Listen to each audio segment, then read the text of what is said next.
All right. Shabbat Shalom, everybody. You may be seeing this on a day that's not the Shabbat, but it is in this live broadcast, Shabbat, the one and only Sabbath. There is no Sunday Sabbath. There's only the Saturday Sabbath. Starts at Friday night sundown, goes all the way to Saturday sundown. The book of Hebrews for the Christians actually says that. Anyway, we're going to pick up with verse 10 of vaYiqra. That is right. I have been reminded I wanted to talk about two other things today before. So we'll just pick up vaYiqra, verse 10. Of course, as usual, I'll back up to verse 9 and kind of recap and take off.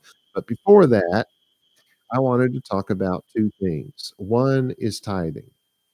I was speaking with somebody, I don't know if it was this last week or week before. And so I've been pondering that conversation. It's gone through my mind a number of times. And that person told me that I had taught them that they didn't have to pay tithe. Well, I was shocked. I was like, I have never taught anyone that they don't have to pay tithe. I don't teach people that you don't have to follow God's law. I'm the total opposite of that. But as I've had time to think about it, I realize how somebody got that from my teaching. So I'm horrified, of course, because I kind of did. I didn't mean to. That's not what I meant by it, but I gave people a pass. So I'm no longer ever going to do this again. Now, let me tell you what happens very, very often. It's happened more times than I could possibly count over the last, say, I don't know, 15 years. Somebody new will come to this congregation and they'll pull me out to the side because they're very embarrassed about this and they don't want everybody to know, but they'll say,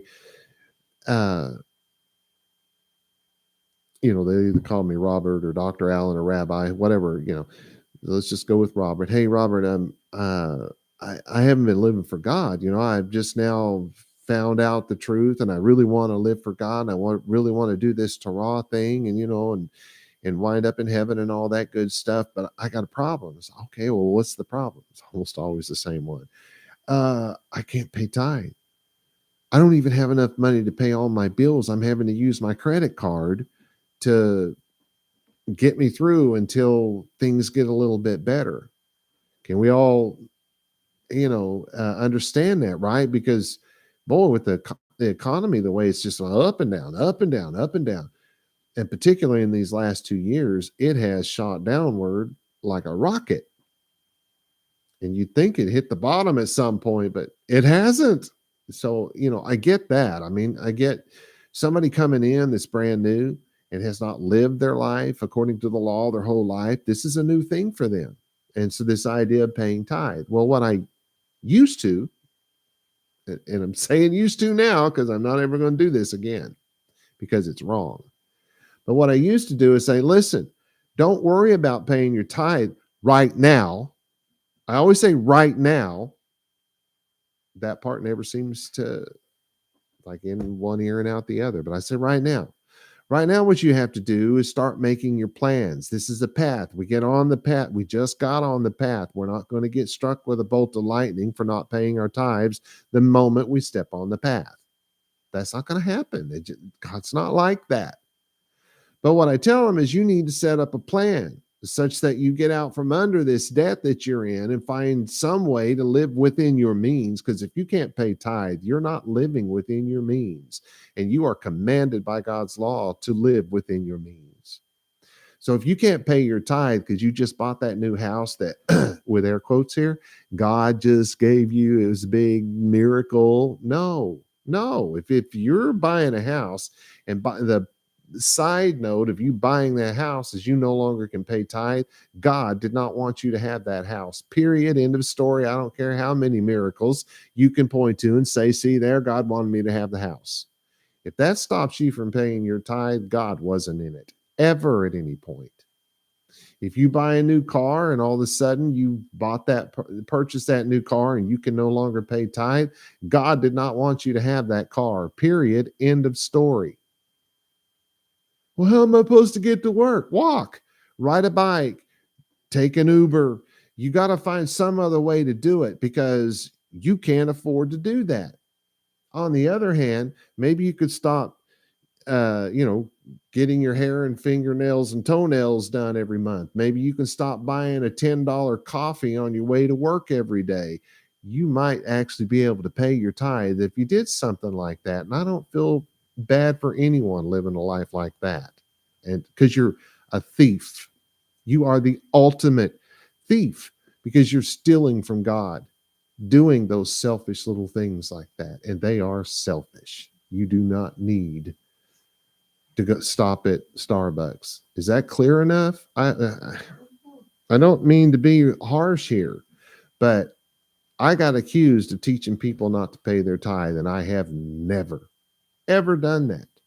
If you're not paying your tithe and you've been with us for 10, 15 years, shame on you. I know that I can't think of anybody who's like that, but shame on you. If you've been on the do what? Yeah. Yeah, and that's really Donna said something very deep here. You're only hurting you. You're not hurting this ministry. Plenty of money comes into this ministry. You're not hurting this ministry. And no, by the way, before the question is asked, I don't get a paycheck.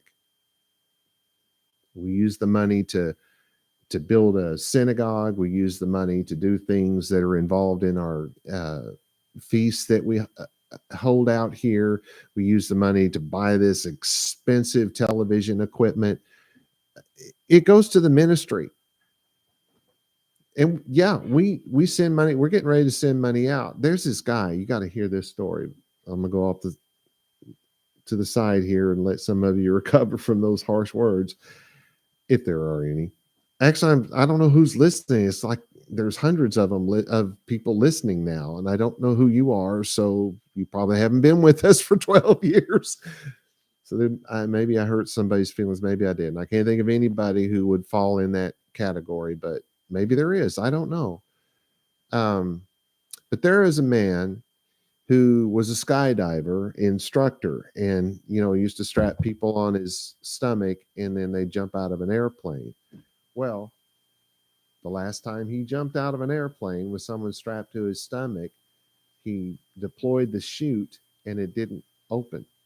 It just kind of spun around up there, and it was not slowing them down. And at this point, with two of them, there's this thing called terminal velocity. There's only so fast that you can fall. You do not fall faster and faster and faster as you go down. That does not happen. There is only a maximum speed with which you can reach. And if you're, say, 170 pounds with a pack on, you can get up to 120 miles an hour. Well, 120 mile an hour crash into something solid is probably going to kill you. There are people who have survived a 16,000 foot drop without a parachute. There are.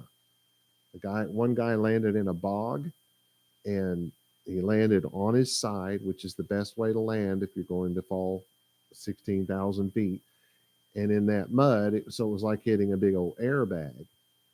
He was beat up, and it took him a long time to heal, but he actually had, if I remember right, 100% recovery. Well, now this guy is going down 16,000 feet. He's got this woman strapped on. The first chute doesn't work right. He pulls the second chute, and I think those two chutes got entangled. And so now you don't have either one of them working. And so this man thought it through. Now he's an instructor. He's keeping his calm, and he thought it through, and he cut off one of the chutes so that it could open.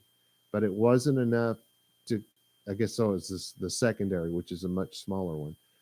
So it wasn't enough for the two of them to land without probably both of them dying. And so he cut the cord and separated himself from it to save that woman's life. He had her push out, and he cut the cord so that he would fall to the ground without a parachute. She had the parachute. Oh, and she landed on top of him.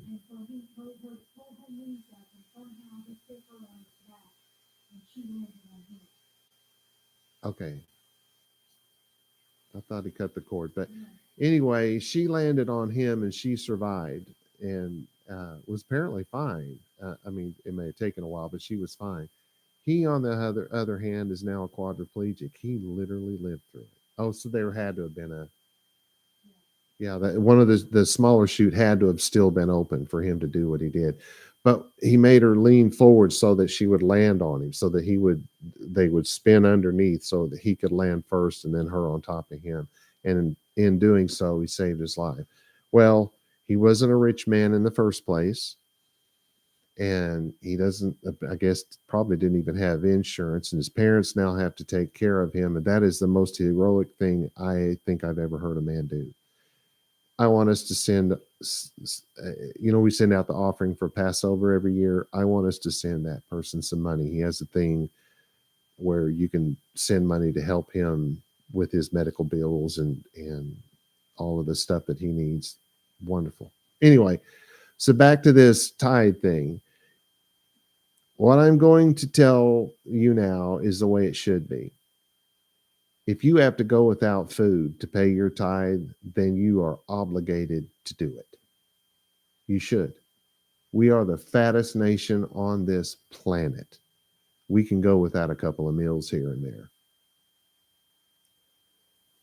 If you have to give up your Starbucks, if you have to give up your, that's what girls do, right? Mani pedi, is that the thing? The fingernails and toenails. If you have to give that up, give it up. If you have to give up getting your hair styled every week, give it up. It is better to obey God and have nothing than to be selfish and have everything you want and ignore God. That's why I said it as harsh as I did. You've got to know that you are in wrong standing with God if you're falling under that category. If you have just gotten on the path and you are deep into debt and you don't have any cash to pay tithe, well, then you don't have anything to pay tithe on. But if you're getting a paycheck, then yeah, that's the first thing that better go out. Anyway, I didn't mean to be as harsh as I was, but maybe I needed to be. Now, the second thing I wanted to talk about directly affects this. What was that, Donna? I've already forgotten. Okay. This some guy, I don't know who, it could have been a girl. I think it was a guy's name though. So, but somebody wrote it. Oh, as I was telling you earlier, I don't know if the guy was trying to correct me or was like adding something to what I said or disagreed or I really couldn't tell from what the person said. And I do not know how I'm supposed to respond. I don't know how to respond. There's nothing that I can click on where I can, or at least that I know of, that I can type in and ask for more detail. So if you're listening, I don't know what you're talking about. I don't mean that it was dumb or anything like that. I mean, I'm the dumb one. I don't know what you meant by that. So I thought I would clarify a little something here because it seems like the person was saying that there's only one sacrifice and that's the inadvertent sacrifice. I don't know why anybody would say that. We've been studying the sacrifice for months on end now, and there's definitely more than one. There is the sin sacrifice. Last week we spoke about the pieces sacrifice. By the way, that's peace, Peace, and not pieces like 1,000 little pieces. That's not what I'm doing. I don't know how to say peace as in having peace with your wife or your neighbor or your God. I don't know how to say that in plural, but in Hebrew, that's a plural word. So I was pointing that out. There is the, what are the other sacrifices? Thanksgiving sacrifice, which is not the peace sacrifice. It's certainly not the sin sacrifice. Uh, and so I don't know what the inadvertent sin thing, I don't know what the connection is. I'm sorry. You'll have to write me again. I just don't know. Anyway, so I was hoping to make this point about it. The idea that we cannot have sacrifices, it depends on if you're looking at it from a Jewish point of view or a Christian point of view. And you know I'm Jewish and I do everything from the Jewish point of view. In Judaism, the teaching is we can't have sacrifices because there's no temple and no temple priest. That is the biggest bunch of nonsense I've ever heard in my life. Sacrifices have been with us since the beginning of human beings. In fact, there was a couple of brothers. One of them gave a pure sacrifice. The other one gave an impure sacrifice, and God accepted the one and did not accept the other. That's at the very beginning of humankind, long before Moshe was standing at Sinai with a written version of God's law. Long before that. As long before that as we've lived since that. You know what I'm saying? That was a long time ago. But anyway, sacrifice has always been with us, and we didn't have to have a temple or temple priest up until that point. Oh, well, everything changed. No, God does not change. The law was just exactly the same with Adam and Chava, called Adam and Eve. It was just the same at that point in time as it is right now. The law has never changed. God has not added to it. He has never taken away from it. They lived under the same law that we do, and the Bible says that several times. It's not just once. So, our excuse as Jews for not practicing the offerings is because there's no temple and no priest. Nonsensical argument. On the Christian side of it, the argument is Jesus died, he paid the price, and now nobody has to sacrifice. That's even more nonsensical. Really? Because I've read about the whole Jesus thing. You know, I translated the New Testament, found out that that was a bunch of Jews writing letters to other Jews concerning matters of the Jewish religion, had nothing to do with Christianity, since Christianity did not exist in that time. I know what I'm talking about. Are you telling me to switch? Oh. No. Even if you decided that you didn't need a sin sacrifice because Yeshua, Jesus, was the ultimate sin sacrifice, you're still wrong. Sacrifices don't do anything. A sin sacrifice, you make a sin, Moshe made sin sacrifices, he's still a murderer. Aharon made sin sacrifices, he's still a graven image maker dude. David made sin sacrifices, he's still a womanizer, an adulterer, and a murderer.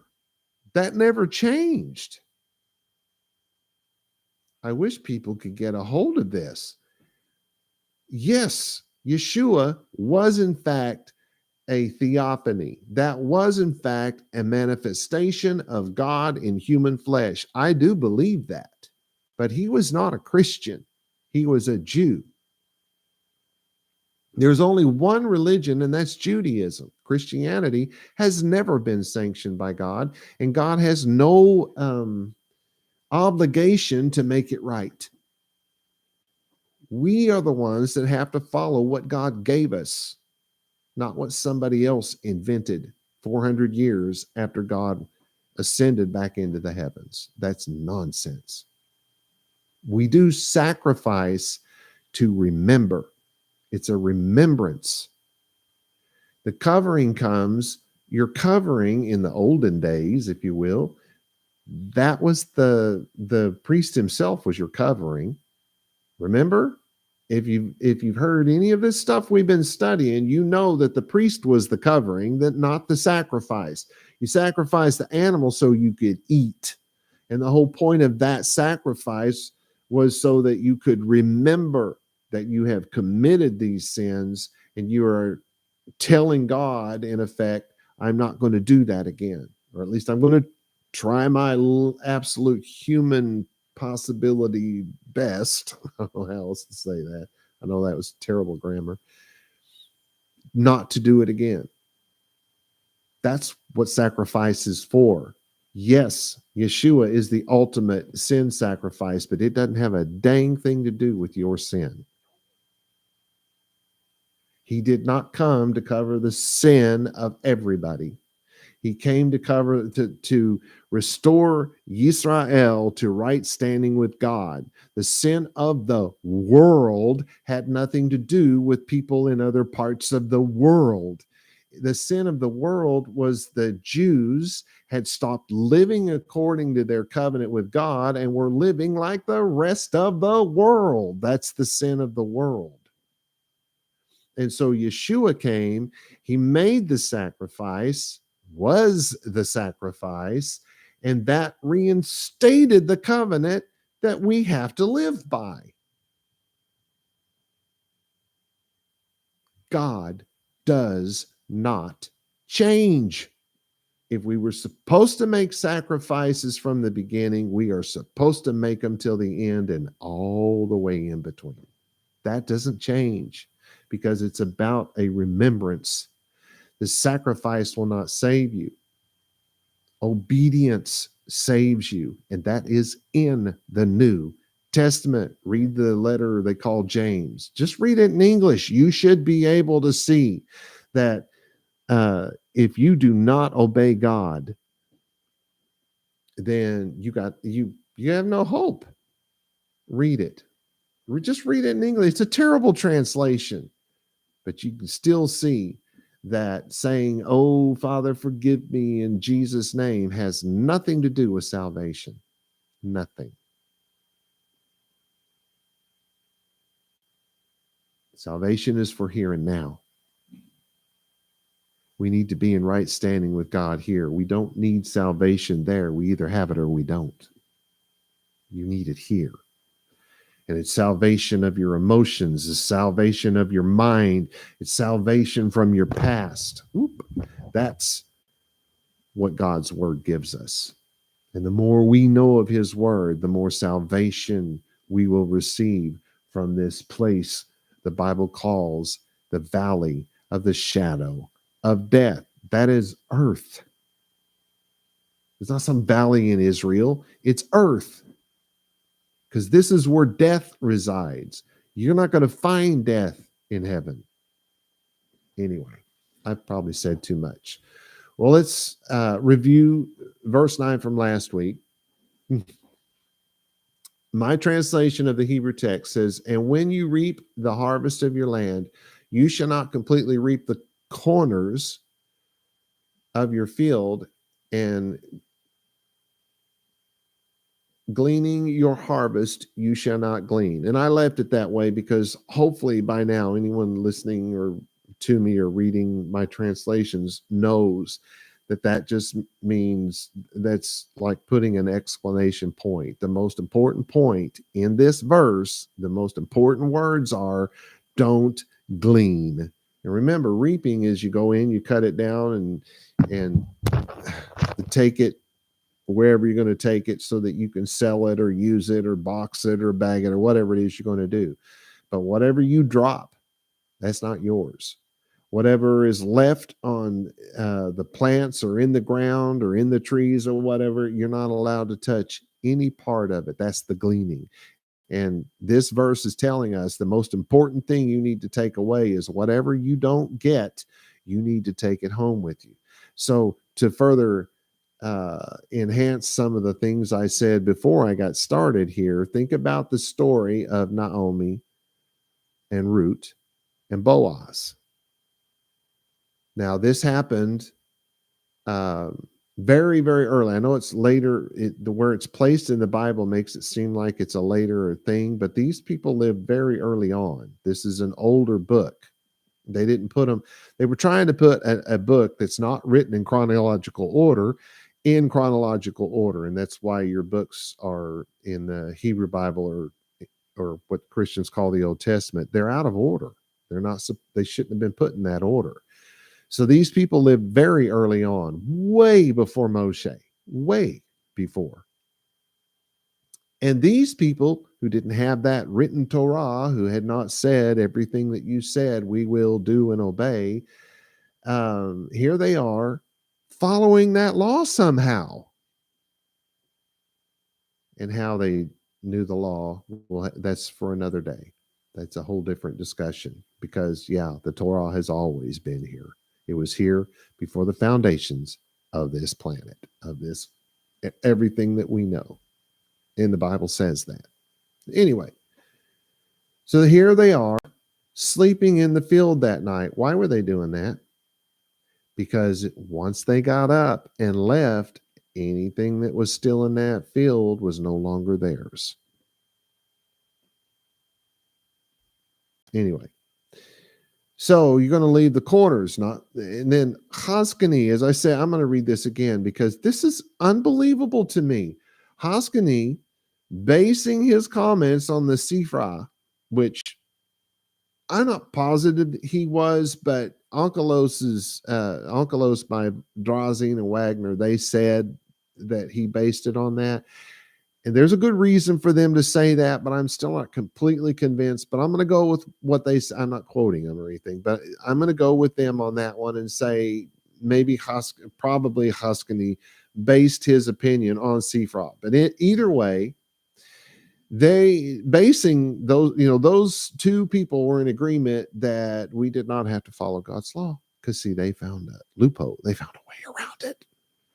Instead, these two believe that we just could set apart just some portion off to the side of our field, so long as, of course, it represented 1/60th of the produce of our field. They just pulled that one out of the thin air, apparently. Where did that come from? God never said how much you were supposed to leave. You were just supposed to leave the corners of your field.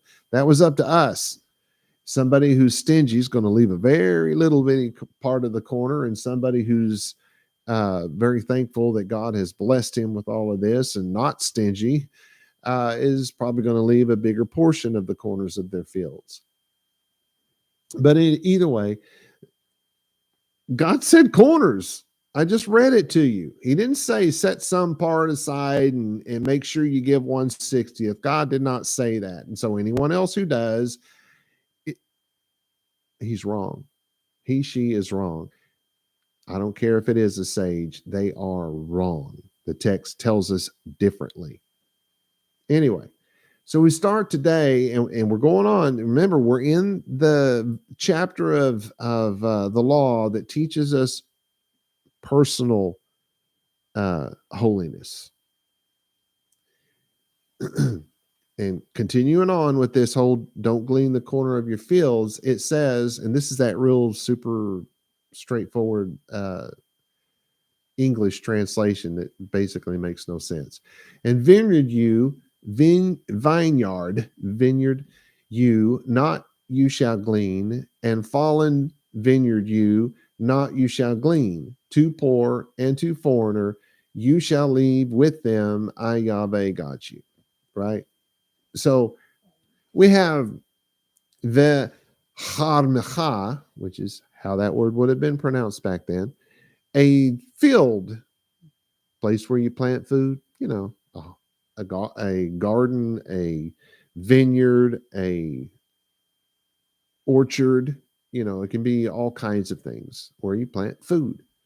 Then it's the negative article. So in that place where you have this food growing, you will not te'olel, you will not glean. That's the word glean. And so hopefully I've already made it clear that gleaning is not a harvest. Gleaning is what's left after the harvest. And again, that's why Boaz was sleeping outside, laying on the grain, because once they left that field, if they didn't clear all of that out, then they had to leave it all.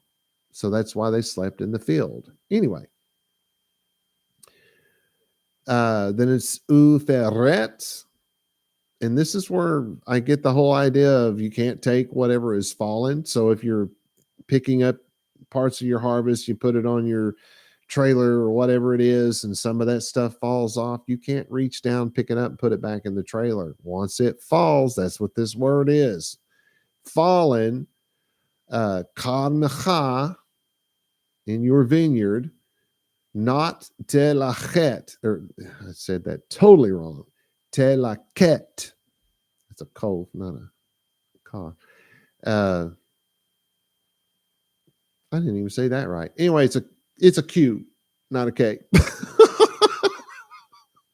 You shall glean.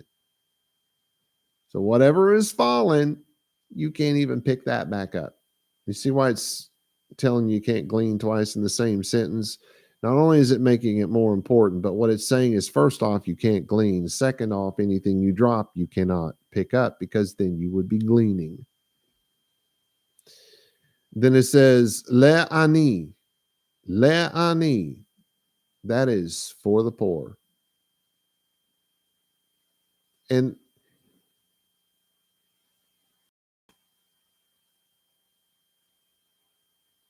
it's what you think of. It's people that they don't have enough money to buy food for themselves. You've got to leave it there so that they can go get it themselves. You weren't supposed to box it up and bag it and make it real nice and set up a soup line and use some of it to feed people when they come in and get their little bowl of soup, and give them a little bag so that they can leave.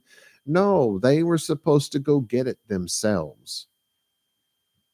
Is it because, well, lazy people shouldn't eat? No, it's not what God's about.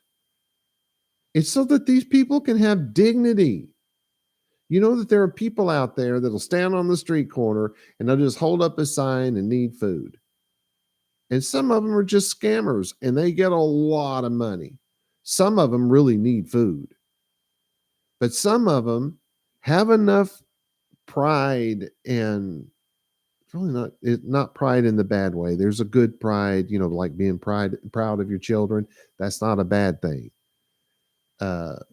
Pride can get perverted and can become a bad thing, but pride is not in and of itself a bad thing. But they have too much self-respect. Let's put it that way, because it's really more what it is. They don't want a handout. They really want to work. And so they'll have a spray bottle with windshield cleaner on it and a squeegee, or they'll have bottles of water they'll sell you for $1 or whatever it is now. It's okay to give to them. Oh, but they might go out and drink it up and snort it up and shoot it up. That's none of your business. God's word says, give a man strong drink for his misery. Yeah, God's word says that. So don't worry about what they're doing with it. What you're doing is as unto God, and that's between that person and God. Don't worry about it. Anyway,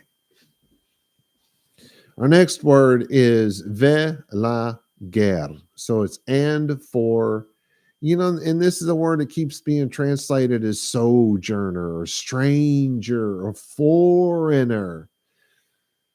Oh, that's my favorite band. No.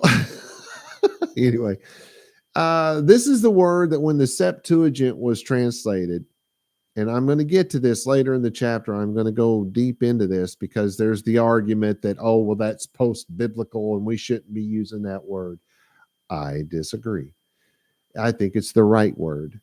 And it's the word that they use in Greek was proselutos. And hopefully you can hear proselyte from that, because it is a proselyte. And that is the right word for that. And at some point we'll reach I have the note written in there somewhere. At some point we'll reach it. It seems more appropriate there. I can't remember why, but it seems more appropriate to talk about it later, and we will. And it could be in the next couple of things here. I don't know. Then it says, so we've got, it's for the proselyte, and this is ta'azov. You'll leave it. So you're going to leave it for the poor and the proselyte. The poor and the proselyte. Then it says, Otam, which is so the poor and the proselyte that are among you. I'll just say it that way. This is Ani Yahweh Elohim. I am Yahweh your God. Okay.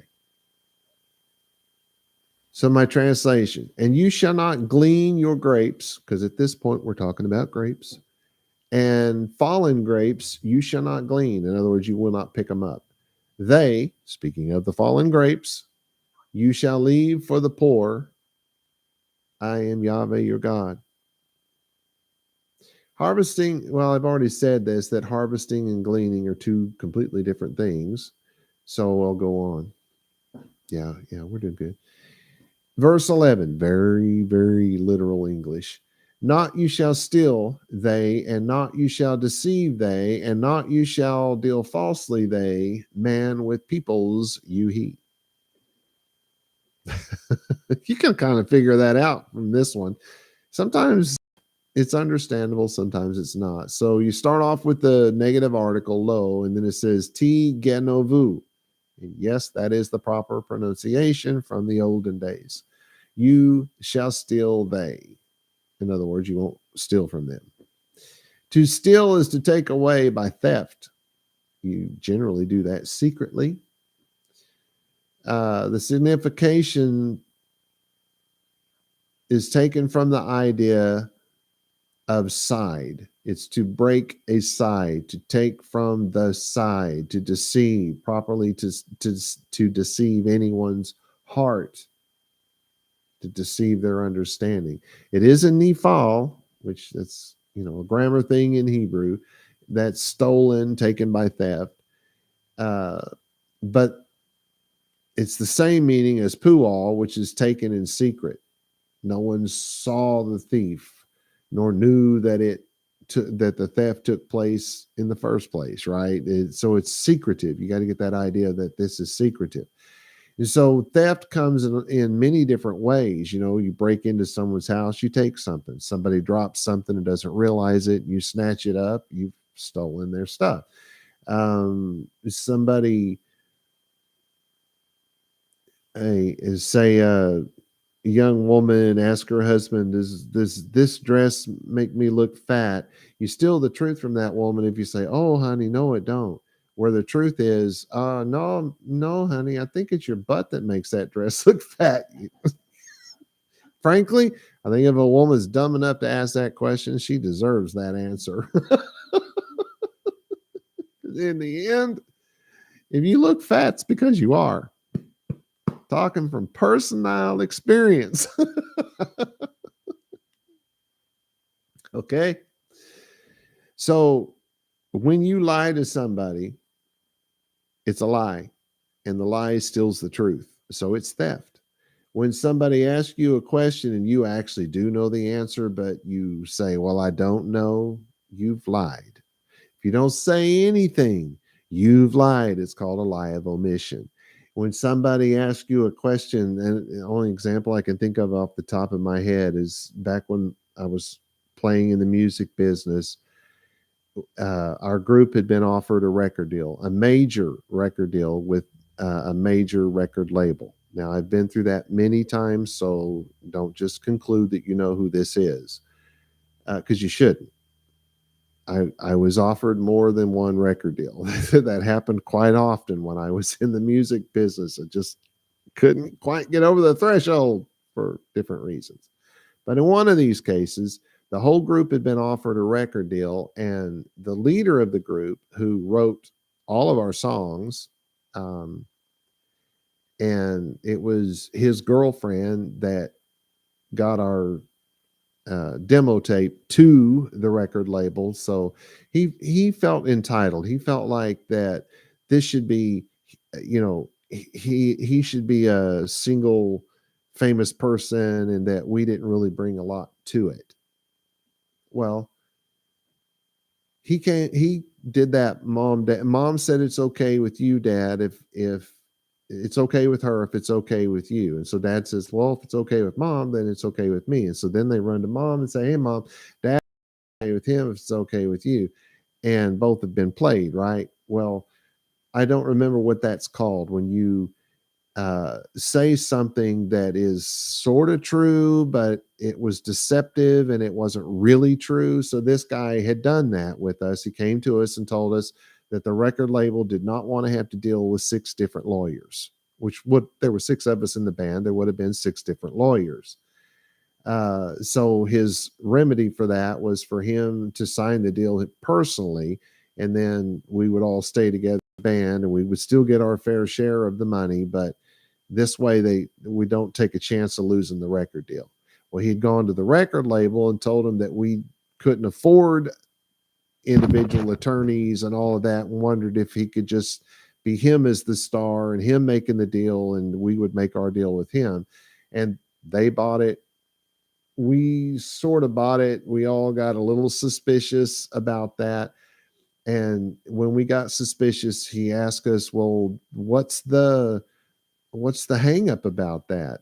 And nobody would say anything. So I spoke up and I said, well, what we're worried about is you'll sign the deal and fire every one of us. And so he said, looked me in the eyes and said, as God is my witness. He literally said those words, as God is my witness. Wherever I go, and then he said the name of the band, let's call it Mondocool Band. Wherever I go, Mondocool Band goes. And I'm not giving you the real name for obvious reasons. Well, he knew he was lying through his teeth, because he owned the name Mondocool Band, the actual name of the band, not that. Hopefully you guys are following me. And we all were like, oh, well then, okay, we'll do it. And as soon as that contract came in with just his name on it, he signed it and fired us all. Well, except for his one drinking buddy. No, I think he kept 2 of the drinking buddies, but the rest of the actual band, he kept a sound man and he kept his bass player, and the rest of us got fired. Anyway, that man's a bald-faced liar, and he lied with God as his witness. And you can say, well, what happened to him? Well, he became very rich and very famous, and he's probably lived in a living hell the whole time. You should not do that kind of thing with God, especially when you say, as God is my witness. You should not do that. Because if you're not punished now and your punishment comes later, trust me, it's going to be worse later. So let's hope he's being punished now, because I wouldn't even wish that on him. Kind of stuff, that's what we're talking about here. This word for theft covers that more than it covers stealing somebody's stuff. Okay. Velo te chachashu. You will not deceive. So you put that, you don't deceive, the theft and the deception. You see how all that flows together. And this is to deny the truth, basically. So I think I tied that all together correctly, I hope. This is not te shakru. You won't deal with them falsely, which is, again, about it. This is all about lying, more about lying than anything, whether it's through omission, whether it's through deception, whether it's through whatever. This is more about lying than it is stealing somebody's stuff, but that's also part of it. Then it says ish ba'amito. So man,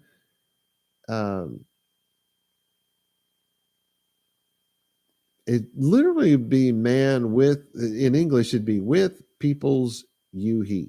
You realize that's going to be idiomatic, right? Now, there was a note somebody wrote. I didn't write down my source. Let me read it. Maybe I'll remember. It says, this word is rare in the biblical text and literally means another, as in another human. Oh, this is a note I wrote. Another human, another, mankind. It is not used of intimate relationships and friendships, as in the more commonly used word rhea. So then I go on and I want to bring this up. This is important. Yeah, we have time. The root of this word is ama. And it's an unused root in the Bible. It was never written in the root in the Bible. Having the significant, I'm reading from Gesenius at this point, having the signification of association and fellowship. This root is equal to amam, to gather together, to collect, to join together. Whence, Gesenius said, a people, so called from their being collected together. And what does God call us? Ami, my people. There's all of this is from the idea of a people. And so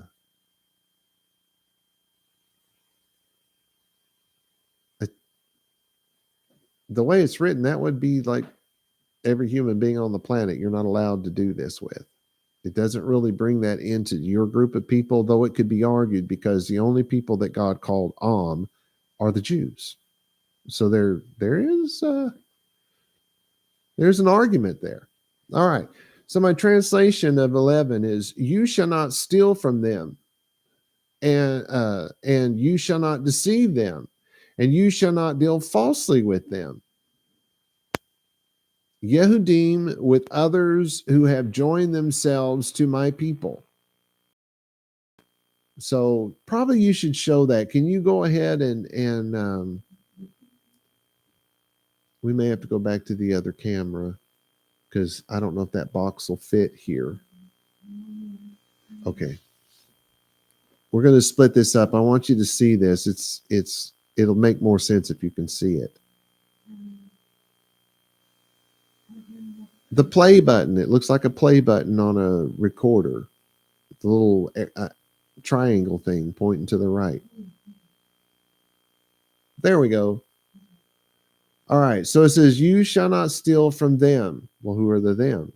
I'm going to get to that. And you shall not deceive them. Who are the them? And you shall not deal falsely with them. Who are the them? Well, who have we been talking about? The poor and the proselyte. So now we know. I gave it away a little soon, probably. Anyway, so you're not falsely with them. Then we have an idiom. Man with peoples you he. That is an idiom.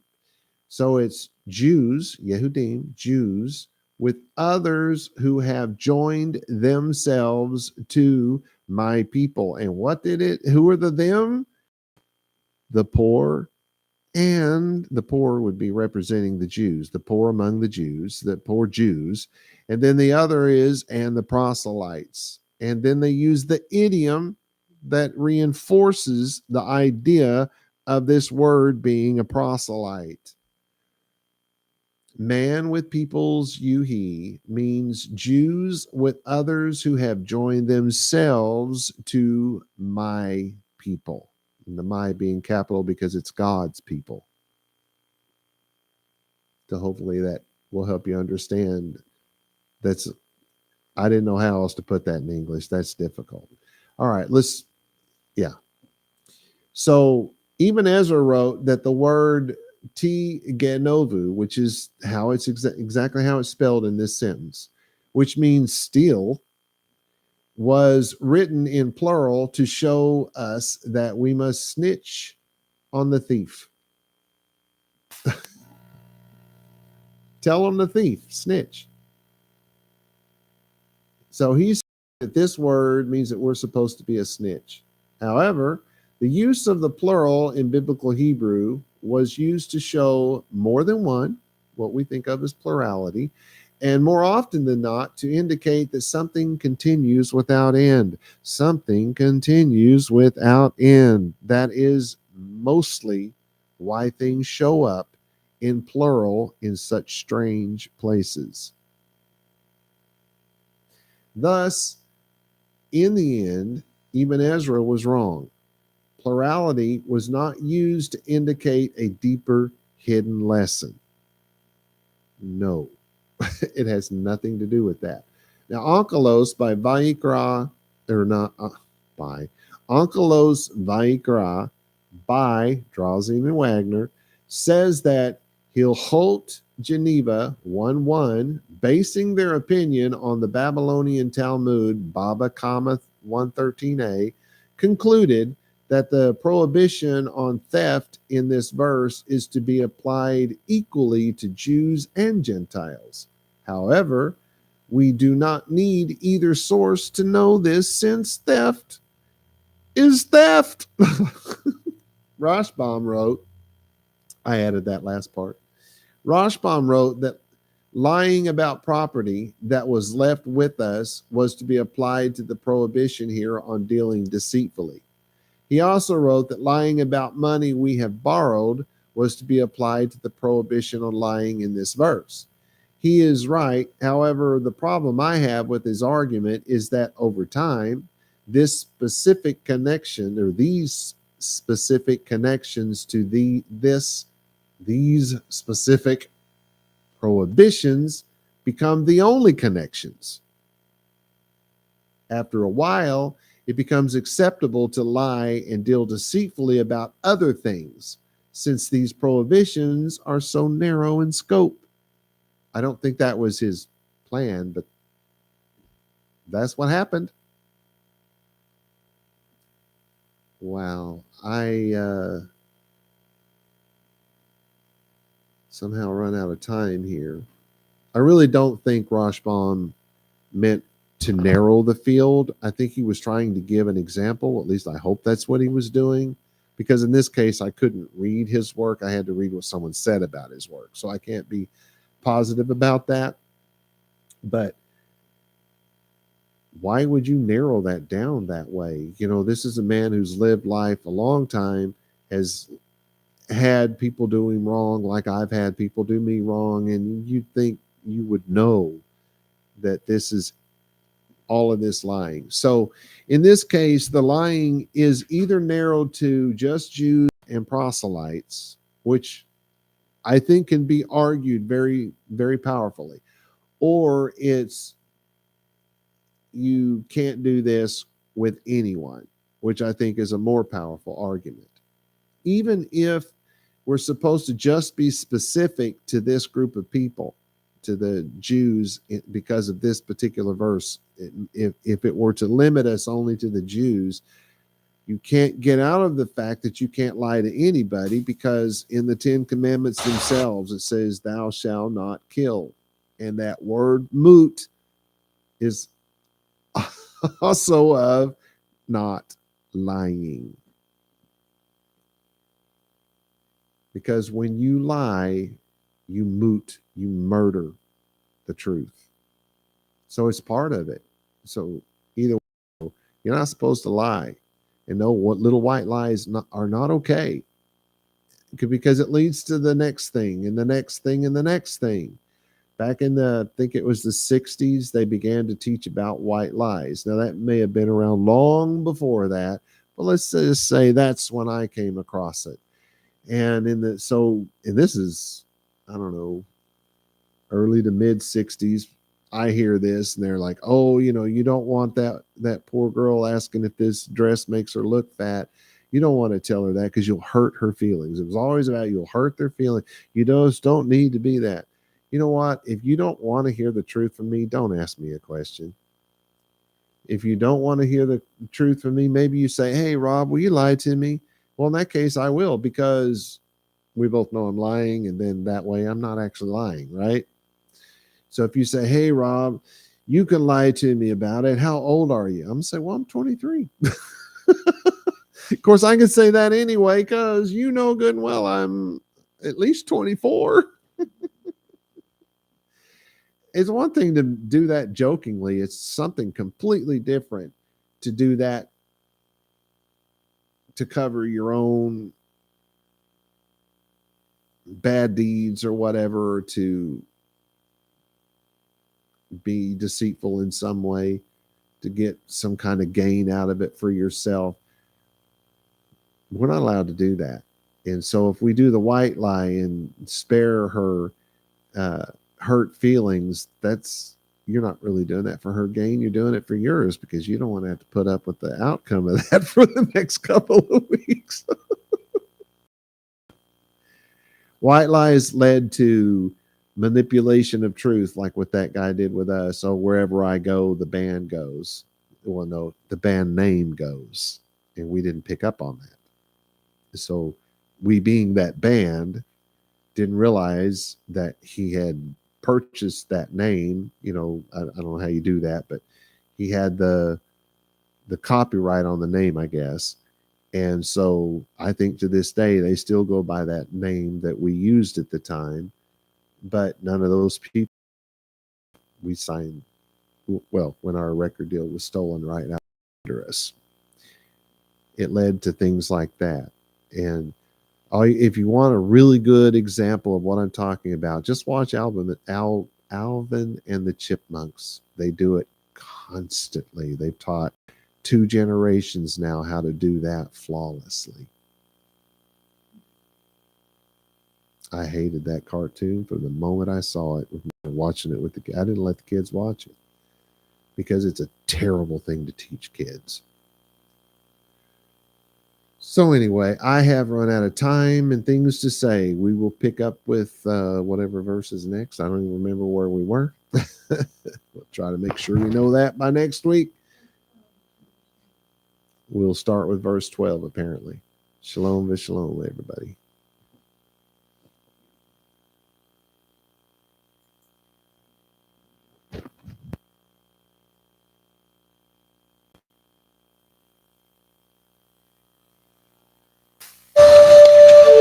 The blessing, vaYiqra. Yavarecha Yahweh v'yish merecha. Ya'er Yahweh panai v'lecha v'hunecha. Yisa Yahweh panai v'lecha v'yasim lecha shalom.